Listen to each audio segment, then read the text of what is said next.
ছোট্ট বিড়ালটা অনর্গল বমি করতে করতে মাটিতে লুটিয়ে পড়লো। তখন তার বাবা এসে তাকে কোলে তুলে নিয়ে দৌড়ে নিয়ে গেল হসপিটালে ট্রিটমেন্ট করানোর জন্য।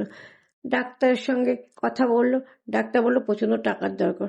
সে বাড়িতে এসে তার মানি পার্স খুলে দেখে কোনো টাকা নেই। সে বুদ্ধি খাটিয়ে গেল সোনার দোকানে গিয়ে ছদ্মবেশে সেই সব গয়না লুট করলো এবং ব্যাগে সেই গয়নাগুলোকে ভরে নিয়ে দৌড়ে পালিয়ে গেল বিক্রি করার জন্য। একটা জায়গায় বিক্রি করলো, করে সেখানে অনেক টাকা পেল, ডাক্তারকে নিয়ে এসে দিল এবং ডাক্তার তাতে ট্রিটমেন্ট করলো এবং বিড়ালটা ভালো হয়ে গেল। যে খুব ভালো হয়ে যাওয়ার ফলে তার বাবা তাকে আদর করে জড়িয়ে ধরলো এবং সে চুরির দায়ে তার জেল হয়ে গেল। বাচ্চাটা খুব কাঁদতে লাগলো। তার ফলে তার 10 বছরের জেল হলো। এর জন্য একটা লাইক করে দাও।